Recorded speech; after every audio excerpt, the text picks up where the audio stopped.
Welcome back to Bisexual Killjoy, the place where we know bisexuality isn't a phase, it's a phenomenon. I'm Bailey, and this is... Jace! In today's episode, Sacred Spaces, Queer Faces, we're exploring what it means to be a bi+ person of faith and how we navigate this intersection. Now, this is a topic that we haven't heard much about, other than the fact that we are bi+ people with experience with faith, and we've talked with many others who exist in this messy middle, too. But since the research is few and far between, as is our usual these days this season, we are very, very excited that Dr. Samantha Costa is with us today.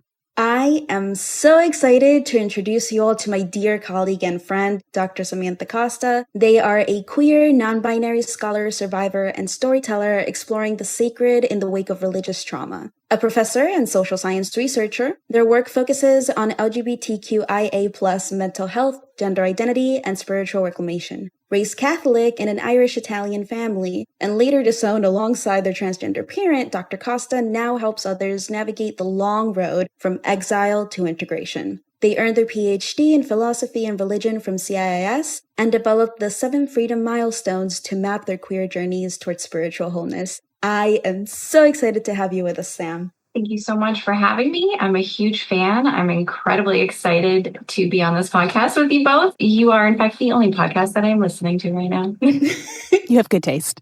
Thank you. And we are honored. So we're all really excited to talk about the intersection of what it means to be a spiritual bi+ person or a bi+ person of faith. But before we dive into all of the details, we would love to hear more about you. How did you come to explore the intersection of queerness and religion, especially regarding bi+ identity? They said that I'd go to hell for loving myself. It turns out that hell was just Catholic guilt on a loop. And I finally exercised it with a PhD and a pink candle. A little more about myself. I was raised in a conservative Catholic Irish-Italian family in New England, a world of saints on the walls, secrets in the basement, and a lot of pressure to be the good girl who didn't ask too many questions, which, by the way, I failed at epically.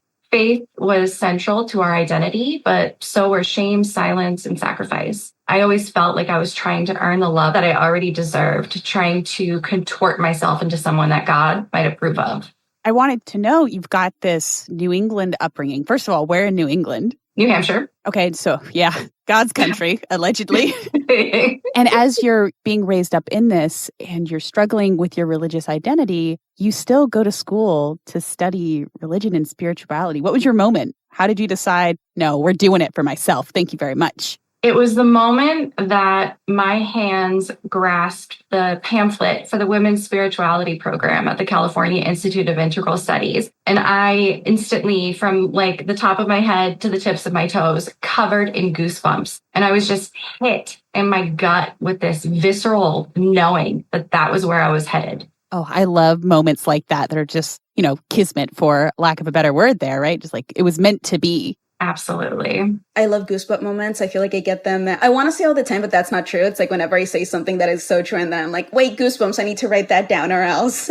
And I think it's really wonderful how that moment of just the inner knowing led you to the 7 freedom milestones that you developed throughout your work. Can you speak a little bit more about those? Thank you. Yes, absolutely. So my dissertation was born from over a decade of research and personal healing. I interviewed trans and non-binary youth from religious backgrounds and developed the framework that you just mentioned, the 7 freedom milestones. The milestones chart a path from religious indoctrination to spiritual integration of your spiritual beliefs and your gender identity. It offers a map for how we can move from fear to freedom and from shame to self-acceptance. You want to know a little more? I do. Can we say more? Let's name them. I'm curious. So the freedom milestones, they form a 7-stage theoretical framework, and they're based on the acronym I am free. And it maps how transgender and queer youth move from religious indoctrination to an empowered integration of their gender identity and their spiritual self. So the 7 milestones are I for indoctrination by family, being raised in a religious environment that enforces rigid gender roles and moral codes. A for awareness begins emerging, realizing one's own inner identity does not align with religious or familial expectations. M is for moving through obstacles, facing mental health challenges, family rejection, religious trauma, and systemic oppression. F is for finding space, creating distance emotionally, intellectually, or physically from toxic beliefs or environments. R for re-educating of self, seeking new frameworks, sacred texts, and affirming spiritual or philosophical perspectives. E for embracing new paradigms, letting go of fear-based dogma and beginning to construct new self-validated beliefs. And finally, E for empowering integration, living with alignment where spirituality and identity no longer conflict, but coexist in power and peace.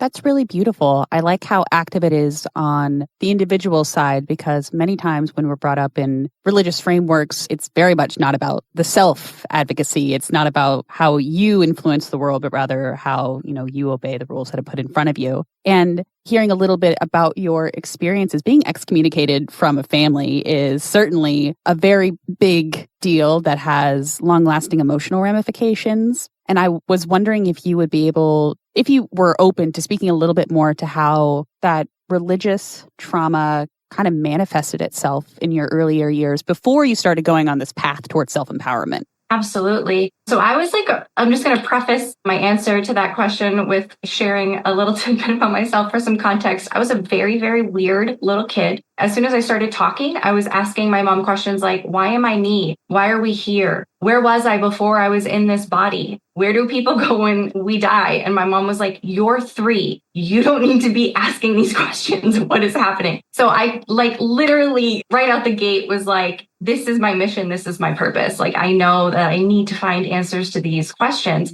And so from a very young age, I started reading the Bible and people were like, you are too young. You are 10. Why are you reading the Bible? And I was like, I need answers. And I think a lot of that had to do with just this inner knowing that I was going to be different and I wasn't going to fit. And I will never forget looking up Leviticus and reading in plain words right in front of me, that thou shalt not lay with a man as thou layest with a woman, and just internalizing that, knowing God doesn't love me. I'm going to go to hell for something I can't control. And it caused a significant amount of suicidal ideation for a very long time, from about 12 or 13 till I was about 25. I would say I was actively suicidal because I didn't believe God loved me. Yeah. Let's talk about religious trauma, shall we? I think we should dive right in. So I don't want to speak for both of us, but myself, I grew up in the Deep South, and I think I did just about every flavor of white Christianity that there is, except, well, Catholicism isn't Christianity, but you know what I mean. And so I've gotten a glimpse at a lot of ways that organized religion can mess people up. Just, much like you, I was a weird kid. I asked a lot of these same questions, and mostly I was told, just go to Bible study and watch the puppets and watch the movies and come to church and sing and do what you're supposed to do. And I never really felt connected to the church. It's something I did on Sundays with my dad's family, and during the week when I was with my mother. We owned a Bible because, quote, we are not heathens, but we never talked about it. So it's kind of like a cognitive dissonance all the time. It's important here, but it's not important here. But as I got older and older, I was like, I'm not for whatever this is. The only time I feel connected to my faith is when everyone is singing, and you kind of get lost in this trance-like state that happens when a bunch of people are singing together. And that's super powerful, which is why I really like going to Pentecostal churches, because the barn burners and that thing, you go singing for 3 hours, you're just dehydrated and delirious, but you're also really euphoric. Anyway, so as I left the church, but still was attached to spirituality, I thought I was alone. I thought I was the only person in the world who felt this way, which is just not true. But then when I started doing my research, I started doing some qualitative studies for bi+ folks and their experiences. And what I was not prepared for was the sheer amount of religious trauma that came up. I wanted to talk to these people about their healthcare experiences, but now they're talking to me about their religious trauma that instilled in them at a young age that they are not allowed to question authority, which is why they don't feel like they can ask a doctor for something. I'm like, that's really interesting. And so I guess I just want to start there around religious trauma. And we're interested in the bi+ specific intersection, but I think we can start with queerness and how so many queer folks are pushed out of the church at an early age or internalize that pushing away through a series of either self-destructive means or assimilation means. And I know that's kind of just a big, ambiguous blob of a question, if it isn't even a question, but let's open it up for discussion. Well, yeah, I think it's really important to understand what indoctrination does to a psyche at a very, very young age, and how that will continue to show up even after you've done the work to disengage yourself from that belief system. I first started exploring Wicca and witchcraft and paganism when I was around 13, 14, 15 years old, and it resonated deeply with me. And even though I had that relatively queer affirming sacred spiritual space found in books, because I really didn't know anybody in person who was Wiccan, I was still dealing with suicidal ideation, which was a direct result of the indoctrination. So it does show up in ways that you would think it wouldn't, especially after you think you've done the work to heal from it. For me, I'm trying to recall specific experiences, but I think I blocked so much of that out, if I'm honest. I don't want to think about it. What I do remember really distinctly, I was really, really young at 5 or 6. So when I saw my mom go through really intense depression, a lot of emotional struggle. And I don't ever remember seeing her turn to the church for help. And I remember growing up and in my teen years really struggling with depression and really feeling like it didn't belong, feeling really isolated from people at school because I was weird, because I didn't like doing what everybody else was doing, because I was daydreaming a lot. And I remember feeling so alone. And when I asked my mom and my dad, what would you tell a friend? What would you tell a friend who's going through feelings of isolation? Not for me, for somebody else. And they would always talk about God and how God would give them strength and how God would fix it. And I would be like, but what if they weren't religious? Just so I could get a different answer, because I was so tired of hearing the same thing over and over again. And they didn't have a different answer for me. They would just be like, well, even if they're not religious, you have to talk about God because God is the only one who's going to help you. And at the same time, engaging with all of the music, all of the sermons talking about how you are never going to be close to God, how you're always just so far away and so imperfect, and God is going to give you strength to continue being imperfect, ? Because if you can never be so close to them, right? And I think that is just really the struggle that I was actively navigating as I was trying to figure out whether or not I fit in a Christian church space. Because what does it mean for the only thing that I am allowed to lean on be this abstract concept of a thing and never not anybody physically with me? As a queer person who left the church, I always kind of wanted to find it again. I wanted to find the community that is inherent within healthy religious communities, because they can be really great. They can be the people that get you through births and deaths and transitions. And I was really yearning for that. But moving to Boston from the South, people do church here a little bit differently than what I'm used to. And I saw some churches that had pride flags outside. I'm like, oh, that's interesting. But I never went into them. That said, I do know quite a few lesbian and gay men who do go to church, and not as many bi+ folks who go to church. And I was kind of wondering, is that because churches embrace lesbian and gay folks differently? Do they treat bi+ differently, as we're undecided? There's something morally ambiguous about us. I don't know. I don't have answers to this. And again, a bad question, but more of a prompt for us to kind of walk through together.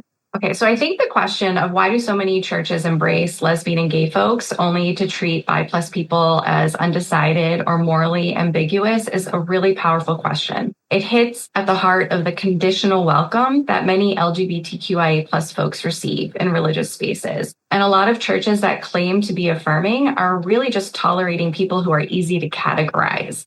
If you're gay or lesbian and partnered in a monogamous long-term relationship, you can be framed as just like us, except, same gender. But bisexual and pansexual and otherwise non-monosexual folks, we disrupt that tidy narrative. I feel like I've mentioned this before, maybe in season 1 at some point, but my way into sociology was very much through religion. I was very curious about religious influences because I too felt the power of the music and the songs. And I too went up to the altar in hopes that I could pray the gay away, or the gay prayed away from me by someone else who had the gift. I remember once separating myself from all of that and being okay in my bi+ness, going to a mentor of mine in school and saying, hey, this is what I want to do. I want to study bi+ people, their experiences in churches and Christianity as a really young undergrad. And my professor really had to talk me down. This was someone who was actively involved in LG affirming theology, who was very progressive. And he was like, okay, listen, I just need to warn you. that going to an LGBT affirming church is still going to look really normative.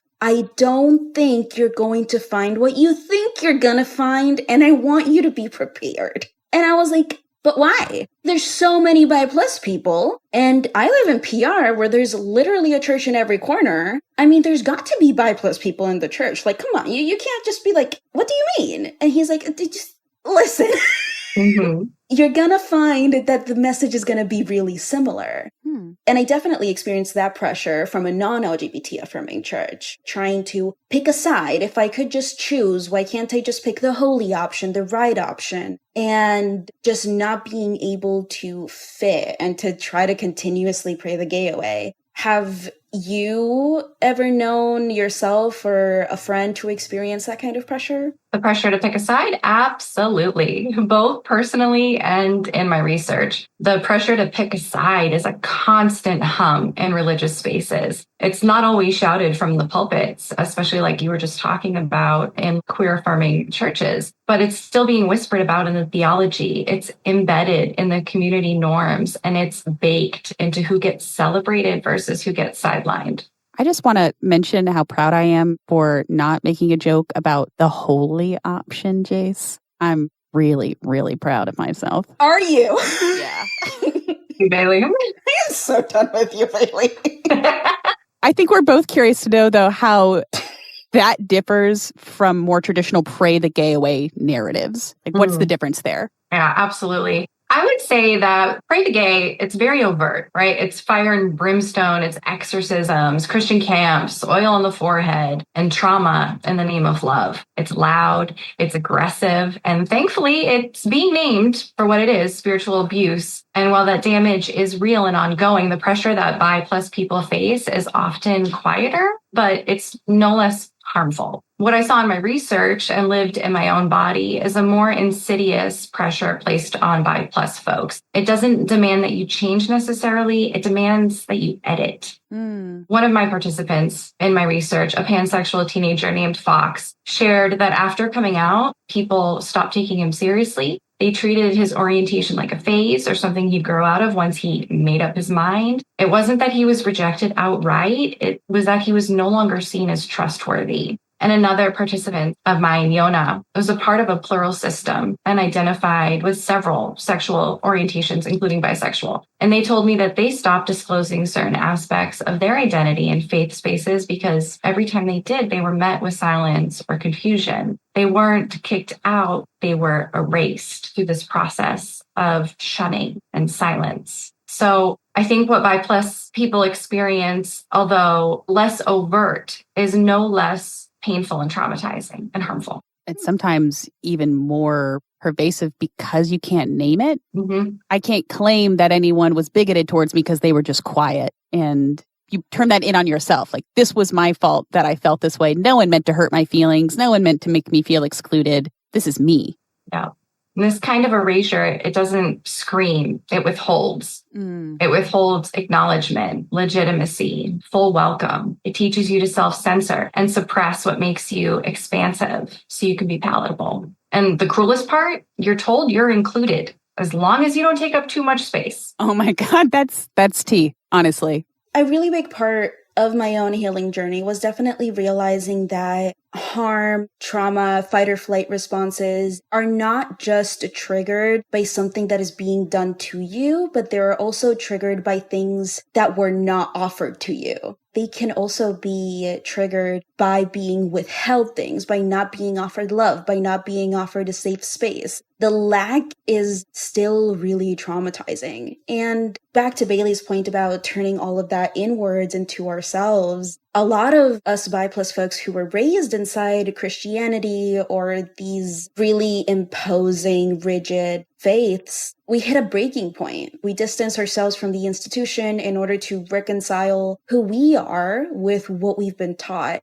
But that doesn't mean that we stop believing. It doesn't mean that we stop knowing that there is something out there for us. And that really is the ultimate goal. If the congregation is not going to offer acceptance and affirmingness, and they're just going to actively withhold that entire process, then sometimes the only option left is to offer it to ourselves alone in the privacy of our own homes. Sometimes that means keeping the same texts and taking what you need, leaving what you don't. Absolutely. And it's not just possible to keep a sense of faith while walking away from an organized religion, it's often essential.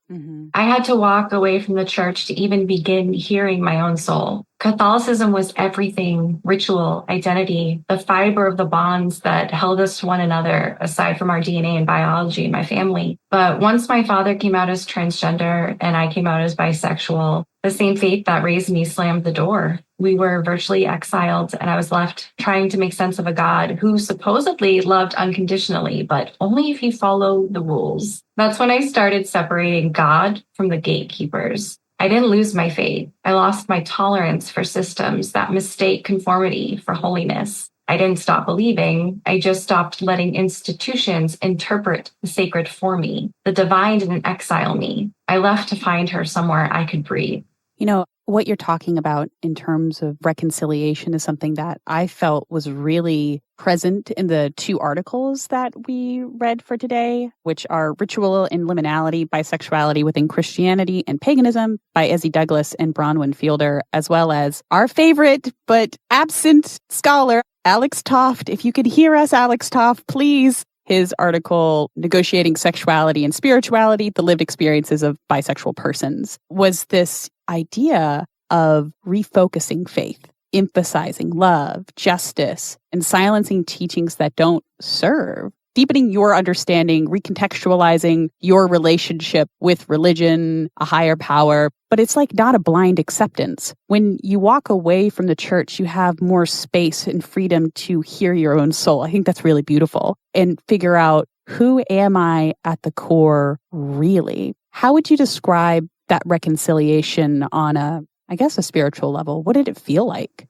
Well, it definitely felt like an ongoing process. It was very personal, very intimate. And for me, I think a huge part of that process ended up being my dissertation work. I don't think I realized it as I was formulating and conceiving of the study and carrying out the work, but certainly by the end of it, I was like, wait a minute, I went through these milestones too. Wait a minute, I'm going through these milestones right now.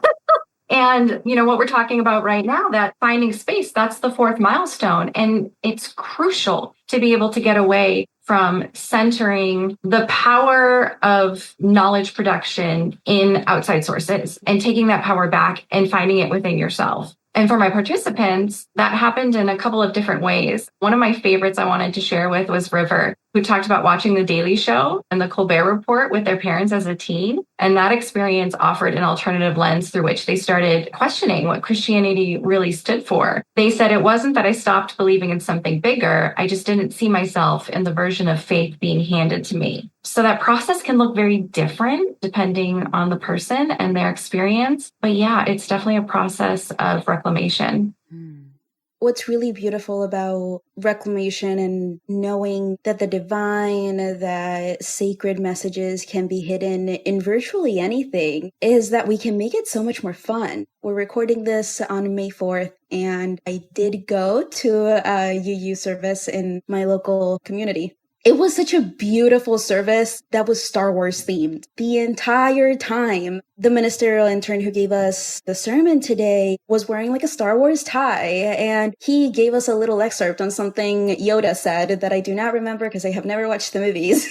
But it was so wholesome, and I distinctly remember one of the things he said was, Star Wars, as a geek, is my mythology of choice. It has so much to teach us about resistance and what's happening right now in the world and embracing diversity. I think back to my own books growing up and my novels and the novels that I am obsessed with now, and how these are my mythology of choice because they teach me a truth in a way that is accessible to me, that brings me closer to the divine by highlighting what I can do instead of what I will never have by virtue of a physical 3D body.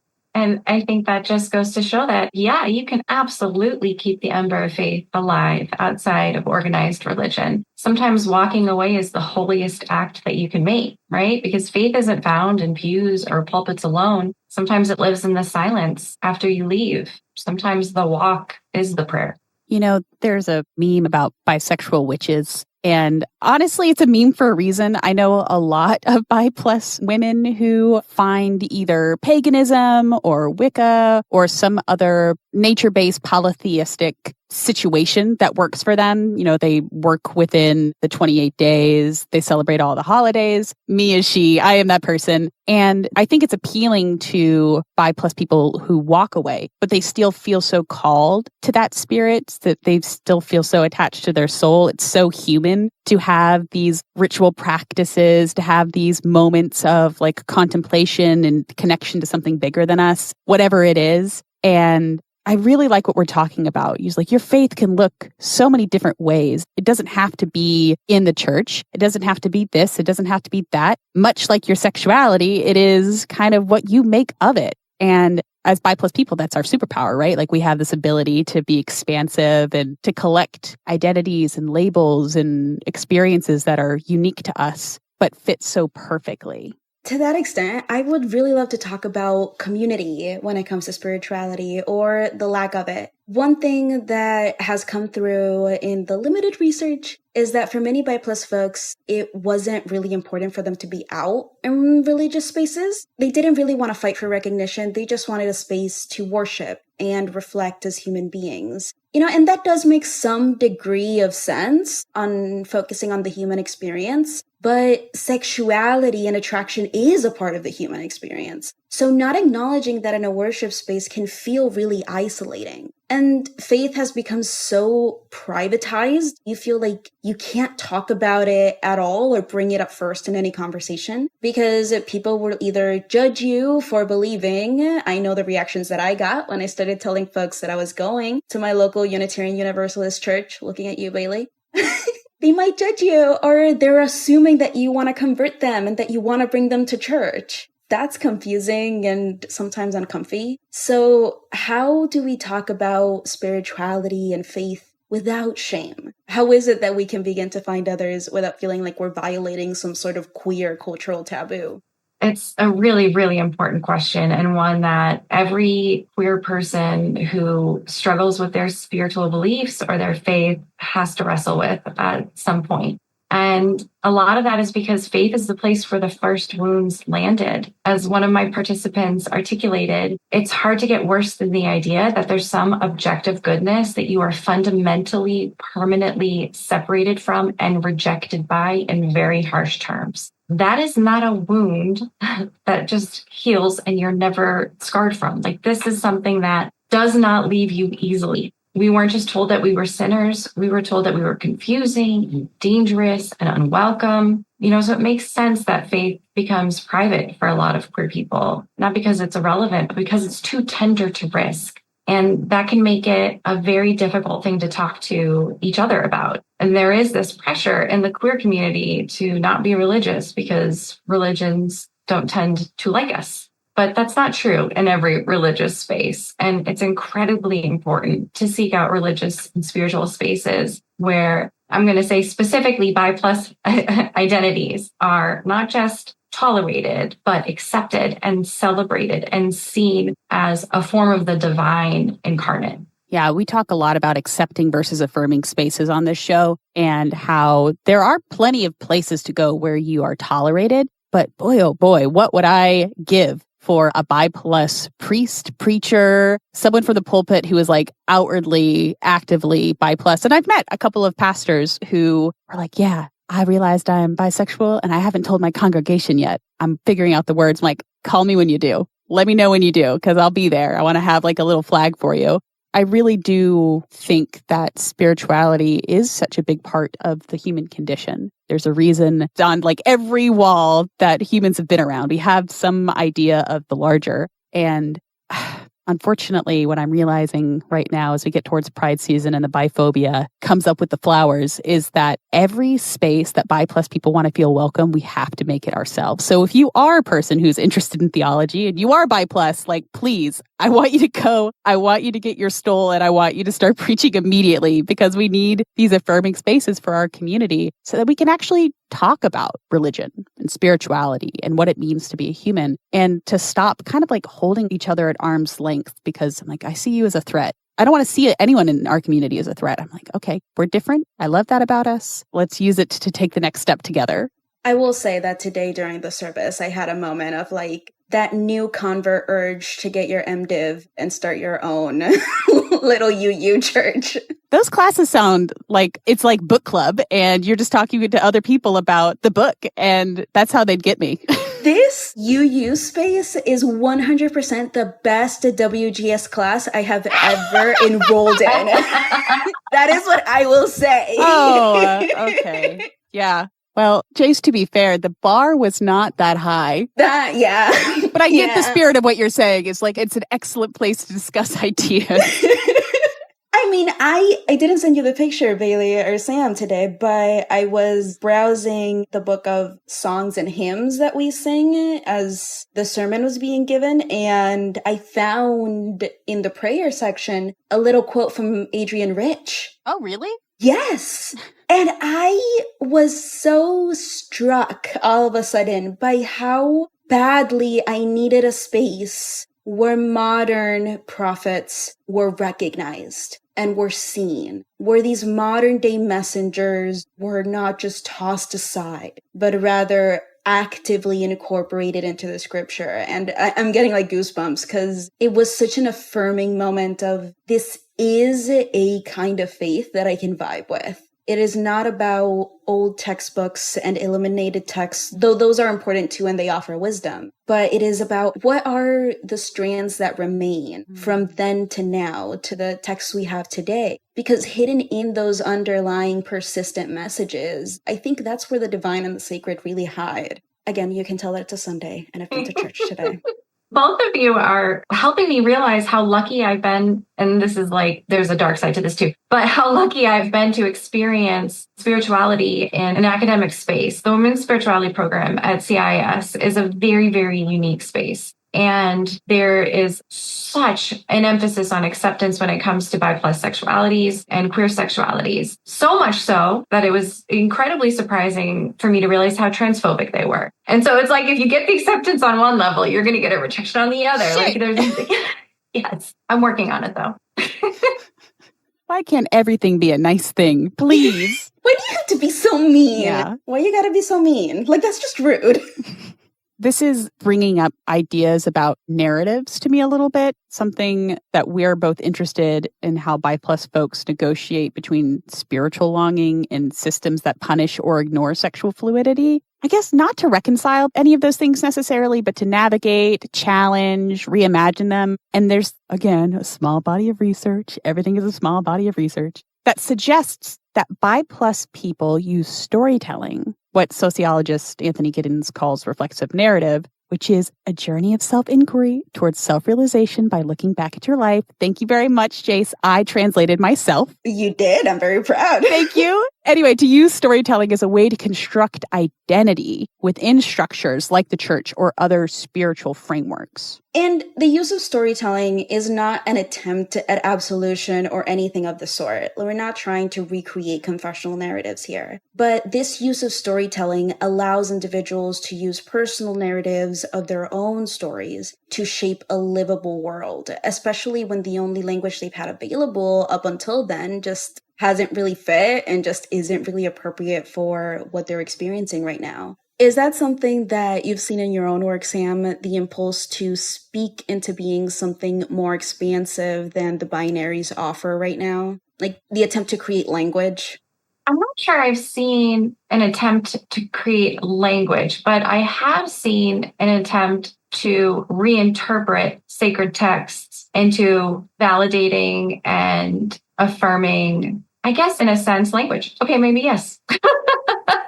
Yeah, absolutely. I mean, it's something that we have to do, right? To survive, to believe that we are worthy and that we are valid and that we are seen and that we are loved by the Creator, that we were created this way intentionally with purpose to celebrate another way to experience this life. And a part of that, if we don't have the words for that, then we cannot understand it. Language is everything. Language is perception. Perception is reality. And I would say that I've seen a lot more of that sort of alchemical process in people who are engaging with really restrictive and oppressive texts It's a lot easier to find the words. The words already exist in certain spaces, especially if you're leaning towards pagan and ritualistic spiritual expressions. And I actually found this in my research. Participants who left Christianity and went to Islam or Judaism had a very different experience than the ones who left Christianity and went into like more earth-based practices. I am definitely a sucker for language, as my resident translator will attest. So much of that is a motivator in this podcast as well, and in this project of being able to create, craft, find, forage for the language necessary in order to articulate an experience that is so shrouded in silence. Mm-hmm. And that goes for bi+ness and the spirituality, I think, that comes and extends from it. They both inform each other in such beautiful ways. I remember being really young and having that realization of, I don't remember if it was Bible study or a preacher saying there is a little bit of God in each of us. And me going up to my dad and saying, well, if that's true, then that means that there's a little bit of God in me. And that means that I can love everybody because God loves everyone. And my dad was like, yeah, but not like that. Yes, but where are you going with this? Because you're smart. And I know you're trying to do something. And I was trying to do something. I didn't have the words for it yet. But coming to realize and step into my bisexuality felt like such a spiritual moment for me to say, you know what? I am closer to the divine. I am closer to the sacred by allowing myself to recognize that loving everyone is just is. It simply exists. I just love that. I love that for me. I love that for every spiritual person who's bi+. And those are the moments that I think we should really, truly cherish. Yeah, absolutely agree. You heard it here first, folks. Words matter. And then also, to be bi+ is to be divine. So put that on a t-shirt, please, somebody.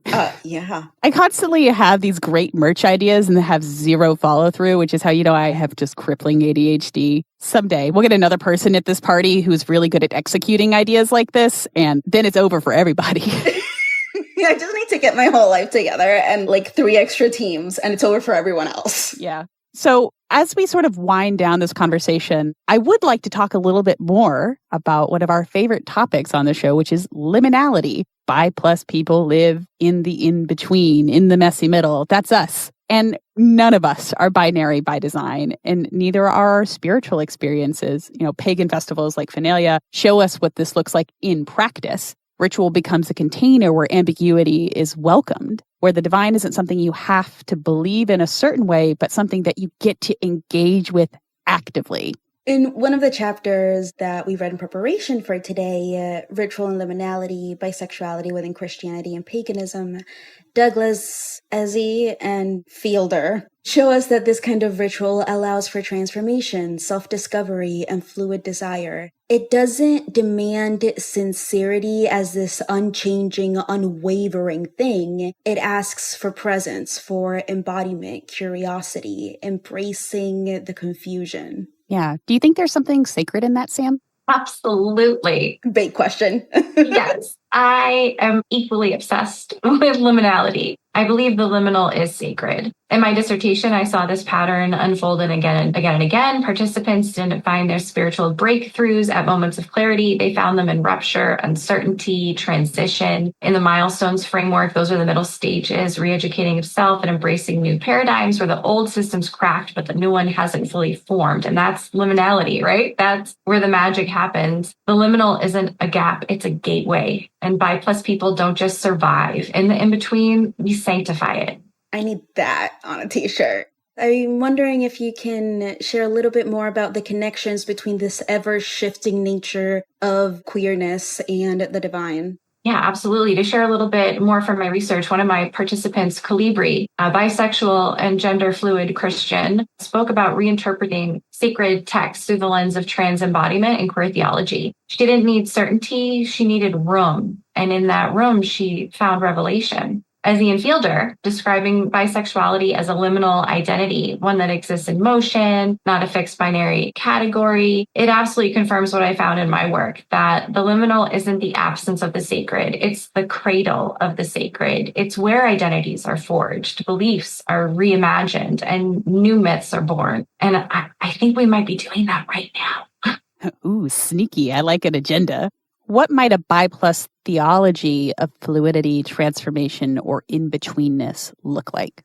It would look like a refusal to choose between truth and belonging. It would start not with commandments, but with questions. It would say, the divine is not fixed, so why should we be? I think a bi+ theology would center becoming over being. It would bless contradiction. It would anoint the threshold. It would understand that faith isn't a locked box. It's a river. And I think it would begin where the binaries fail. Gay, straight, sinner, saint, male, female, sacred, profane. It would ask what happens between these poles and light a candle there. In my dissertation, so many participants lived this theology already. Yona embodied multiple sexualities and genders across their plural system. They saw spiritual care as a form of repair and not control. Their theology wasn't something they read, it was something they lived. Kamar read the Quran, not as condemnation, but as a conversation. His bisexuality didn't pull him away from God, it pulled him deeper into interpretation. And Ezzy and Fielder talk about how paganism ritualizes liminality, how bi+ people thrive in traditions that honor multiplicity, shape-shifting, and fluidity. But I think that applies to any tradition reclaimed through a bi+ lens. Bi+ theology would start where the binaries break, and it would build from the rubble. A bi+ theology would bless the blur and call it holy.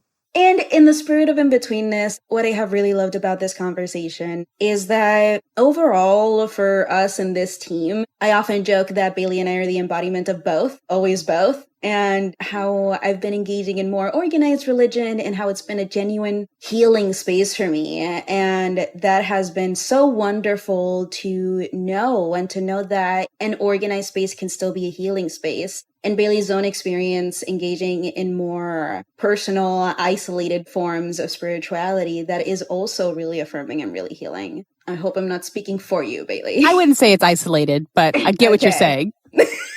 Individual.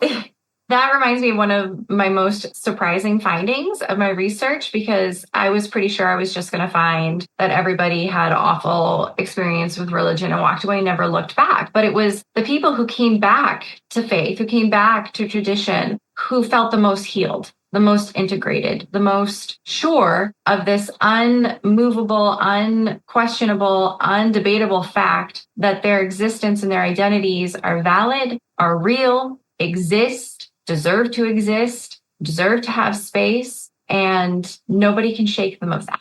This has been such a beautiful conversation. What we have explored today isn't just about reconciling contradictions, it's about expanding what is possible and how that healing happens. Bi+ people are always asked to collapse ourselves to fit into something simpler. But what if our complexity and our wholeness is exactly what is sacred about us? Maybe bi+ identity isn't a threat to faith. Maybe it's a critique of bad theology that asks you to put in clear boxes. A call to imagine something more honest, more plural, more alive. This is what we believe bi+ness is. She's liminal. She's expansive. She's divine. She's everlasting. Is that like a fragrance tag? I feel like it. I would buy that perfume. But no, Sam, thank you so much for joining us to talk about religion and spirituality and all of the complexities that go within it. I'll be very excited to hear from our listeners what they gained from this conversation. Maybe it led them to some exploration of themselves and their own relationship with spirituality. I certainly hope so. I've gained a lot from this conversation, and I'd love to know, what should we be looking out for from you in the coming months? Thank you so much. So there are a few things I'm working on right now. I have an article under review with the Journal of Health and Social Behavior, another article almost ready for submission to the Journal of Family Issues. These are around donor-conceived adults. And I'm also working on a book that would take my dissertation research and putting it into a format oriented for trans youth. And I'm also working on taking the milestones and demonstrating how the milestones could be incorporated into standardized gender affirming care protocols. So keep an eye out for that. And then finally, my TikTok. It may sound silly, as Jason knows, I spend a lot of time on TikTok. There are so many creators on there that are putting valuable and accurate information and educational content out there for free. I mean, always please triple check sources before taking anything you find online as true. But I talk a lot about what's going on right now in the world, reflections on politics, nature timeouts, and educational content talking about my work. So definitely check it out. Thank you so much for joining us today, Sam. Even though, we're all very friends, we talk with each other all the time. Bailey and I really look forward to reading more of your work and following you on TikTok. We also want to thank you personally for embodying the Bisexual Killjoy spirit and all the work that you do and continue doing. Thank you both so much for having me here. It's been an honor and a pleasure. Thank you for tuning into Bisexual Killjoy, where we know that bisexuality isn't a phase, it's a phenomenon. To support us, share us with your friends, subscribe to our Substack, and rate our podcast preferably 5 stars. We want to hear from you as always, so you can share your stories with us on Instagram or via email at bisexualkilljoy@gmail.com. And we would love to answer your questions in our advice column, Give It To Me by Plus, so check out the Substack for more details on that. Until the next time, keep being a bisexual killjoy. Stay bisexual and stay strong.